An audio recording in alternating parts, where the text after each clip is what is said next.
Diplomatie parlementaire, le président de l'Assemblée nationale revient de la Corée du Sud où il a répondu à l'invitation de son collègue sud-coréen afin d'y effectuer une visite officielle. Un rapprochement qui débouchera sur un renforcement de la coopération. Enseignement, élèves et parents célèbrent aujourd'hui la fête nationale de l'enseignement dans un contexte marqué par des quêtes des réformes du système éducatif en vue de rehausser les niveaux de l'enseignement. Sur le front social, c'est la décrispation. Nous sommes le 30 avril et c'est la journée nationale de l'enseignement en République démocratique du Congo. L'occasion est de réfléchir notamment sur la question de la qualité de l'enseignement, mais aussi évoquer les déficits d'infrastructures, comme c'est le cas d'une école dans le quartier Kitokimosi à Selembao. L'éducation mise en péril au quartier Kitokimosi dans la commune de Selembao. Le manque d'infrastructures scolaires adéquates oblige des parents à chercher dans des communes voisines des écoles pour leurs enfants, ceci à tous les prix quand on sait le problème causé par le déplacement à Kinshasa. Quels sont ces parents qui voudront envoyer son enfant étudier dans une école sans banc ni peinture, où les enfants étudient à même les sols? À Selembao, il n'y a aucune école répondant aux normes. Mais la Selembao, il y a ma ndenge ministère ya l'éducation azotinda bana bazwa éducation eza bongote. Nous préférons envoyer nos enfants dans les écoles d'autres communes comme Bandalungwa, Bungu, Ngiringiri ou à Lupen parce que là-bas au moins toutes les conditions sont réunies. Niveau ya Lupen kuna nde ba école eza bien construite et puis ba niveau nyonso ba conditions nyonso eza bien. D'autres parents à bout de souffle gardent leurs enfants dans des écoles du coin malgré tout. Dans ces écoles, les enseignants reconnaissent la modicité de leur prise en charge, mais réclament cependant la confiance des parents. À Kitokimosi, les parents préfèrent laisser leurs enfants à la maison plutôt que de les envoyer à l'école. Les inscriptions se passent timidement suite aux difficultés des parents. Donc, qui ne travaillent pas durant une décennie et nous nous trouvons vraiment juste devant un problème très difficile. Mais nous attendons. Autre difficulté, les activités parascolaires. L'unique terrain de football du quartier ne sert presque plus aux loisirs des enfants. L'érosion ne lui laisse pas le choix, sinon sa disparition prochaine si rien n'est fait. Nous souffrons pour l'encadrement des enfants car nous n'avons pas de bons terrains ou aires de jeu.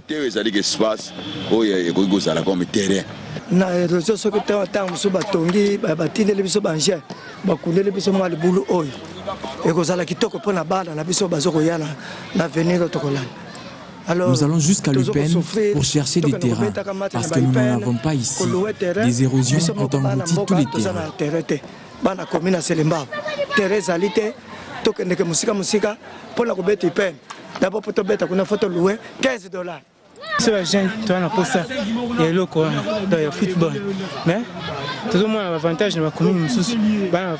Nous aimons le foot bien sûr, mais le grand problème est le manque des aires de jeu. Par rapport à d'autres communes où les jeunes s'épanouissent en football, mais nous sommes pénalisés.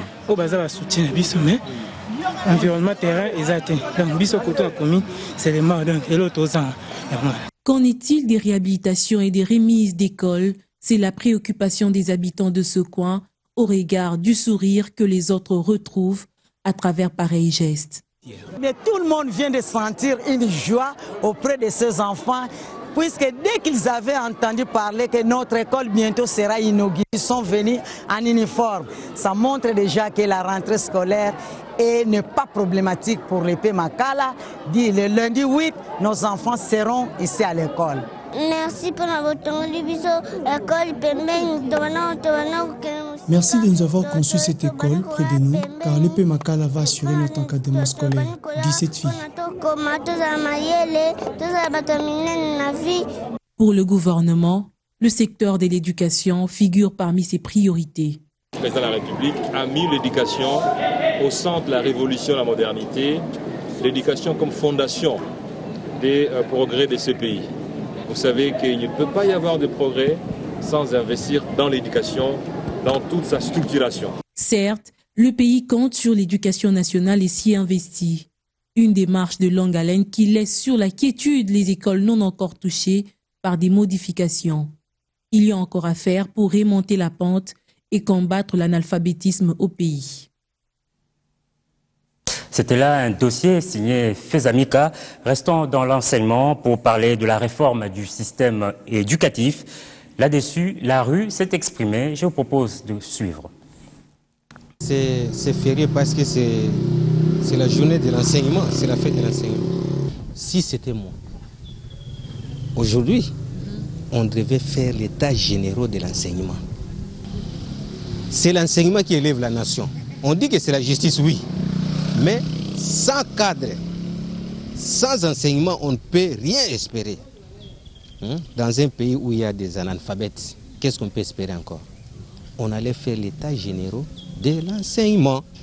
L'idée générale de l'enseignement au Congo, en tout cas, il y a des parents qui pleurent en tout cas de l'enseignement. En tout cas, il y a des gens qui n'ont pas les moyens pour faire étudier leurs enfants. En tout cas, c'est un peu difficile. Ce que je peux suggérer pour améliorer les conditions, c'est-à-dire que le Premier ministre puisse voir comment décanter les problèmes de bourse pour les étudiants. Les étudiants doivent bénéficier de bourse pour les élèves. Que cette histoire-là, cette affaire-là de cotisation des parents, des histoires comme ça, là, doivent prendre fin.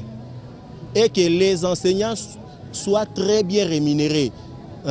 Et que l'enseignant puisse se sentir que oui, je suis enseignant, je suis en train d'exercer ma profession en tant qu'enseignant et que je me retrouve dans ce métier.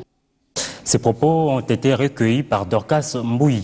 D'une célébration à une autre, le travail sera célébré demain 1er mai sur l'échelle internationale. En République démocratique du Congo, la vice-primature, ministère de l'Emploi, Travail et Prévoyance sociale porte à la connaissance du monde du travail en particulier et du public congolais en général que la journée du 1er mai, fête internationale du travail, est déclarée chômée et payée sur toute l'étendue de la RDC. Je vous l'ai dit à l'ouverture, le président de l'Assemblée nationale revient d'une visite officielle en Corée du Sud. Robin Minaku était à Séoul pour répondre à l'invitation du président de l'Assemblée nationale de la Corée du Sud. Retour sur cette visite dans cet élément. Sur invitation du président de l'Assemblée nationale de la République de Corée du Sud, le président de la Chambre basse du Parlement congolais, Robin Minaku, a séjourné il y a peu dans ce pays d'Asie à la tête d'une délégation de députés nationaux de la majorité présidentielle et de l'opposition. À Séoul, capitale sud-coréenne, Robin Minaku a été reçu en audience par Jong Wi-ya, président de l'Assemblée nationale. Les deux personnalités ont échangé sur les renforcements des relations interparlementaires avec l'établissement de groupes d'amitié RDC-Corée du Sud. Pays post-conflit, la République de Corée du Sud est un modèle de développement sur le plan technologique et des infrastructures. Profitant de son séjour, le président de l'Assemblée nationale, Robin Minaku, a entrepris des démarches avec les autorités sud-coréennes, dont les ministres des Transports maritimes et de la pêche. Le président de l'Assemblée nationale a visité les entreprises des télécommunications. L'expérience sud-coréenne devra être imitée par les autorités de la République démocratique du Congo, pays post-conflit, comme la Corée du Sud. En outre, le président de l'Assemblée nationale a visité les institutions universitaires ici à Séoul. Au terme de son séjour, le président de l'Assemblée nationale de la République démocratique du Congo a regagné Kinshasa ce mardi dans la soirée par l'aéroport international d'Ndjili. Nous avons utilement échangé quant à la coopération parlementaire d'abord entre une Assemblée nationale d'un grand pays de l'Afrique centrale, de l'Afrique, le Léopard, et un grand pays d'Asie, le Tigre, la Corée du Sud. Nous avons aussi échangé quant à d'autres facettes d'une coopération responsable entre deux États. Autre titre de l'actualité, des casques bleus et des troupes de FARDC seraient sur le point de renouer avec des opérations conjointes des traques des groupes armés dans le Kivu. On peut l'imaginer après des déclarations hier de la mission onusienne au cours de son point de presse hebdomadaire. Rendez-vous respecté comme chaque mercredi. Rendez-vous respecté comme chaque mercredi au quartier général de la mission onusienne. Plusieurs questions d'actualité ont été abordées au cours de cette conférence de presse hebdomadaire, notamment le départ de la MONUSCO. On a déjà commencé avec la réduction des troupes sous cette résolution 2211. Je l'ai déjà expliqué auparavant. Ce sont 2000. On est en discussion avec le gouvernement dans le cadre du dialogue stratégique sur les délais et la réduction de la MONUSCO au-delà. Parce que nous sommes tous d'accord sur le fait que la MONUSCO doit partir du pays. C'est la question, comment le faire, dans quel délai, graduellement. Donc je crois maintenant c'est vraiment le temps de reprendre ces opérations, de reprendre le soutien. Ce n'est pas une question des listes noires, c'est de résoudre un problème. On a des territoires sur le terrain qui sont dominés par des groupes armés, maintenant en particulier des FDLR. En ce qui concerne les élections, la MONUSCO et la communauté internationale se disent prêtes pour un soutien total à la CENI. Et la communauté internationale va se concentrer sur les élections présidentielles et législatives au mois de novembre 2016. C'est mentionné dans la résolution et c'est notre code de conduite aussi et notre message. Nous avons 13 collègues qui travaillent dans la CENI pour conseiller, pour soutenir, pour donner des conseils. Et troisièmement, c'est le soutien logistique. Comme vous savez, alors c'est un pays énorme avec des défis logistiques d'une énormité que vous connaissez. Il faut assister ici. De ces faits, la mission des Nations Unies en RDC compte organiser une première journée déontologique de la presse congolaise ce 4 mai, une journée consacrée au rôle de médias pour des élections apaisées en RDC. Dans le domaine de transport, je vous rappelle que le bateau ITB Kokolo a accosté hier à Kisangani, en province orientale. Notre envoyé spécial, Fifi Lukusa, revient de cette ville. Matinée du mercredi 29 avril, Kisangani se réveille dans un climat d'effervescence. Une date historique pour sa population qui célèbre le grand retour, celui du bateau courrier officiel ITB Kokolo qui revient 19 ans après. Scène de liesse déboyomée sur le bord du grand fleuve Congo. Il est 13h à Kisangani. Le grand bâtiment accoste avec ses 422 passagers à bord. Sur le pied du navire, la forte délégation venue de Kinshasa pour accueillir et immortaliser cet événement. En tête de liste, le ministre de Transport et Voies de Communication ainsi que le directeur général de la Société congolaise des transports et ports. Et voilà aujourd'hui, grâce à ces bateaux, ceux qui font les champs, ceux qui font les commerces, ceux qui font les tourismes, ils sont servis. Donc la croissance économique du pays qui est déjà au rendez-vous va se démultiplier grâce au transport fluvial qui est par ailleurs les transports les plus économiques, les transports les plus pertinents en ce qui concerne les petits peuples. Une rentrée dite expérimentale, une joie qui augure une nouvelle ère économique pour cette ville et qui peut compter sur la latitude des dirigeants de la SCTP à leur offrir ce bâtiment à un prix abordable. C'était un voyage expérimental, c'est un prix. Les prix, c'est un ensemble de tout. On appelle la structure de prix. Nous allons scanner les prix et voir qu'est-ce qu'on peut régler, faire comme réglage pour avoir les prix qui convient aux voyageurs. Il faut rentabiliser ces bateaux. Si on peut perdre côté équipage et profiter du fret, on va faire les arbitrages nécessaires. Avec une capacité de 1586 tonnes de stockage de marchandises, 9 chambres froides, un dispensaire et des toilettes à son sein, l'ITB Kokolo assure même la sécurité et le confort de ses clients à bord. Autre temps fort de l'actualité politique, l'inhumation du corps du ministre honoraire et compagnon de feu Laurent-Désiré Kabila. Victor Mpoyo à la nécropole entre terre, ciel, à l'Antsélé, après des hommages posthumes au Palais du Peuple rendus par des politiques, camarades, amis et autres connaissances. Dans ce cercueil gît le corps de celui qui était un des héros de la révolution dite du 17 mai 1997. Pierre-Victor Mpoyo s'en est allé à l'âge de 81 ans. Ce mercredi, tous étaient venus lui rendre leur dernier hommage.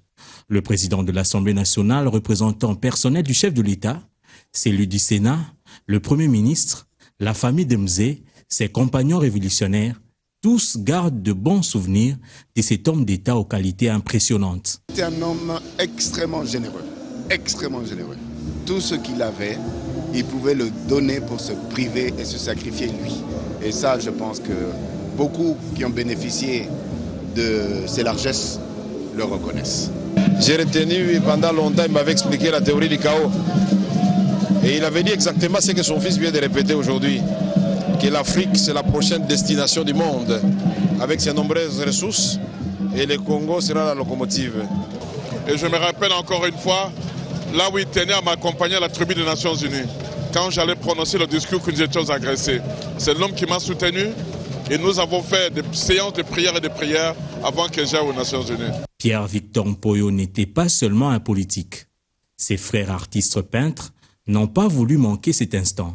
Grand peintre, comme vous l'avez dit, et c'est lui qui a inventé la ligne ininterrompue, parce que quand il commençait sa peinture, d'un trait, il remplissait toute la toile. Occasion propice pour les compagnons de Mzé de rappeler le message de leur lutte. Lutter pour avoir l'autosuffisance alimentaire, l'indépendance économique, parler d'égal à égal avec les autres pays en matière d'industrie, en matière agricole, dans toutes les matières. Pierre-Victor Mpoyo s'en va dans l'au-delà, mais son héritage politique et artistique continuera à inspirer les générations futures. Santé, les activités liées aux journées locales de vaccination contre la poliomyélite ont démarré hier à Kalemi dans le Katanga. Durant près de 5 jours, le vaccin anti-poliomyélite et un supplément en vitamine A seront administrés à tous les enfants des 0 à 5 ans. Correspondance de Franck Kasséa. C'est hier, mercredi 29 avril, au marché Katanga-Kivu, que la cérémonie de lancement officiel des journées locales de vaccination contre la poliomyélite, intégrer la supplémentation en vitamine A et le déparasitage au mébendazole a eu lieu. Et ce, en présence des autorités politico-administratives et sanitaires, mais aussi des habitants de la ville.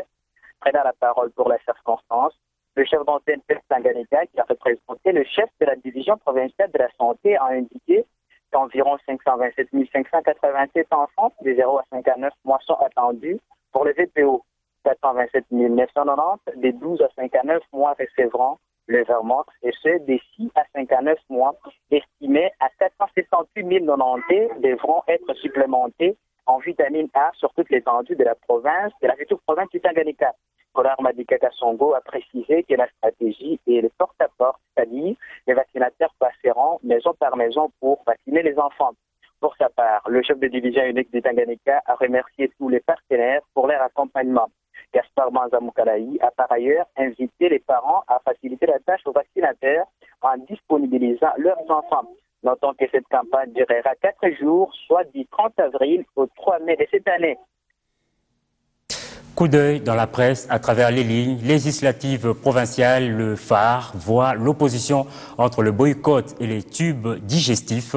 Afin que la CENI accepte sa main ténue, l'opposition avait déjà fait savoir qu'elle allait boycotter l'opération des dépôts de ses candidatures. La grande interrogation de l'heure concerne le respect effectif de ces mots d'ordre au sein d'une plateforme politique où les affiliés ont du mal à jouer un franc jeu. États généraux de la justice, l'avenir ouvre ses colonnes aux Quinois qui s'attendent à de nouvelles orientations de la Commission nationale des censures. Il serait souhaitable que la Commission soit dotée de tous les moyens nécessaires en vue d'accomplir correctement sa mission qui est celle de traiter tout produit ou œuvre qui ne soit largué sur le marché, ce qui évitera des décisions de suspension souvent prises en aval. En sport, 4 clubs congolais sont engagés dans le Coupe africaine interclub ce week-end. FC Moké de Kinshasa joue demain contre Wari Wolves du Nigeria. Le TP Mazembe recevra le Stade malien à Lubumbashi en Ligue des champions de la CAF. Sara Balende évoluera à Khartoum contre Al Hilal. Du côté de l'SV Club qui reçoit Royal Leopard du Swaziland, la mobilisation est totale. Le chargé de communication nous en parle. L'équipe se porte bien, tactiquement, techniquement, l'équipe se porte bien. Et même sur le plan physique, je dirais que V Club est en très bonne santé de fer. Mais vous savez qu'une équipe de football, c'est un ensemble d'êtres humains qui ne peut pas manquer de bobos. Et c'est pour cette raison que nous avons un staff médical qui s'occupe de nos joueurs, en attendant certainement le coup d'envoi du prochain match que nous allons jouer contre Royal Léopard des Swaziland, match retour, comptant pour le 8e des finales de la Coupe de la Confédération africaine. Mais je voudrais dire qu'aux côtés de la santé physique, tactique et technique, nous avons aussi une autre santé qui préoccupe la coordination de notre équipe sous la conduite de notre président, le général-major Gabriel Amissi-Kumba Tangofor, que je salue en passant mes respects, mon général. La santé morale, c'est quoi? C'est-à-dire qu'il n'y a jamais eu une victoire facile.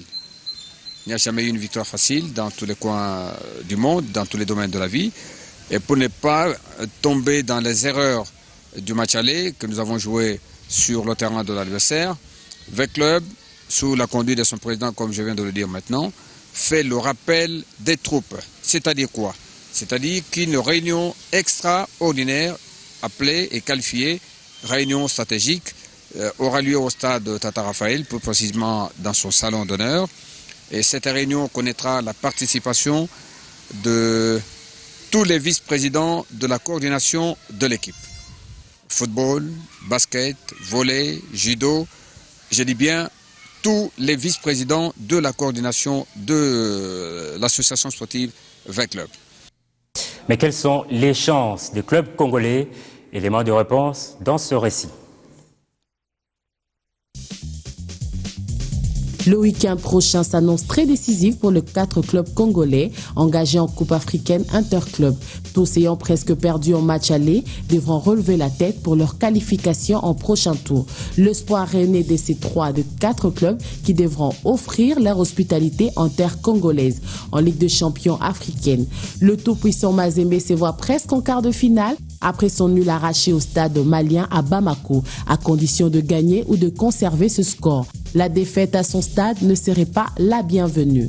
Pour Alphonse Ngoï Kassonji, il croit au miracle pour son club qui doit batailler dur afin d'arracher sa qualification en terre soudanaise contre Al-Hilal. Il a perdu la bataille et non la guerre. Et donc, nous avons encore la guerre devant nous. Et nous pensons que nous ne sommes pas encore vaincus. Et nous enfilons nos armes pour pouvoir faire tout ce qui est à notre possibilité pour le match retour. Sanga Balende devra remonter de 2 buts d'écart pour espérer de s'envoler en quart de finale. La même mission s'avère si importante et non impossible pour les 2 autres qui jouent la Coupe de la Confédération. Gagner à Kinshasa serait la bonne chose pour l'AS Vita Club qui a perdu 0 contre 1 à Swaziland, de même que pour MK qui s'est incliné 1 contre 2 devant Vari Volves du Nigeria. Bonne chance au club congolais. Et c'est ici que se referme ce journal. Merci d'avoir été des milliers à nous suivre. Excellente suite de programme sur B1.